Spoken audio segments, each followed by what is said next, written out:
সূরা ইখলাস দিছিল আল্লাহ মোহাব্বত কইরা। হুজুর বলবে আল্লাহর পরিচয় মানি আমি আল্লাহর পরিচয়, কিন্তু সূরা ইখলাস দিছিলেন আল্লাহ মোহাব্বত কইরা। মোহাব্বত বুঝেন?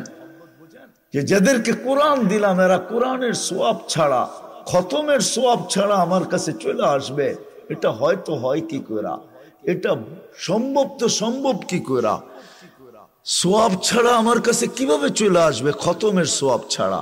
তো আল্লাহ সূরা ইখলাস নাযিল করছেন, বলছে একবার পড়বি 10 পারা, দুইবার পড়বি 20 পারা, তিনবার পড়বি 30 পারা।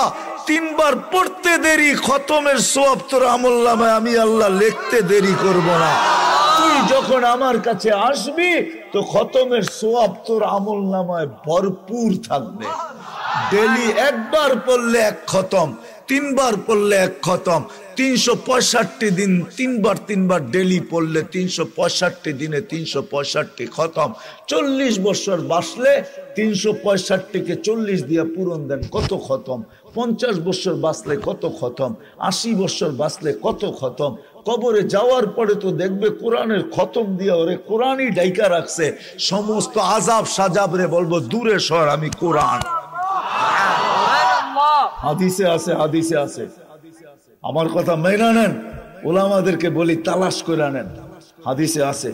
কোরআনের সাথে যার মহব্বত হবে, অগাধ ভালোবাসা হবে, পড়তে পারে না এইভাবে শুধু পড়বে কোরআনকে, কসম খোদার কবরে যাওয়ার পরে কোরআন ওরে ডাইকা নিবে। ডাইকা ফেরেশতা জিজ্ঞাসা করবে তুই কে? কয় চিনিস না? আমি কোরআন, আল্লাহর কালাম।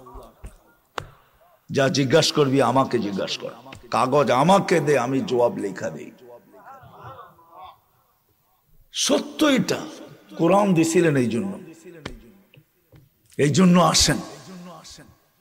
আমাদের গন্তব্য আছে, আমরা সবাই গন্তব্যের দিকে ধাবমান। প্রস্তুতি নিয়ে যেতে হবে। প্রস্তুতিকে এক শব্দে বুঝাইছেন হেদায়েত। হেদায়েত পাইতে হবে। হেদায়েত পাইলে ওইখানের প্রস্তুতিও হবে, এই দুনিয়াটাও সুন্দর হবে। হেদায়েত যখন পাওয়া যাবে কসম খোদার, তখন কারো জীবনে কোনো চাহিদা থাকবে না। চাহিদা বোঝেন? হ্যাঁ, চাহিদা বোঝেন? চাহিদা থাকবে না, না পাওয়ার বিরুদ্ধে কোনো অভিযোগ থাকবে না। সবার জীবনে দুটা জিনিস আসবে, শুকুর আর সবর। যেমন পাক, যতটুকু পাক, যেমন পাক, কম টাকার বেশি টাকার, কম দামের বেশি দামের, যতটুকু পাবে অতটুকু পায়া বলবে আলহামদুলিল্লাহ। কি বলবে? কি?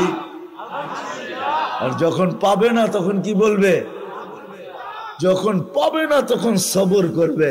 যদি বলে সবর করিস, তো সবরের ফল মিঠা, তুই জানিস না কেমন মিঠা লাগে।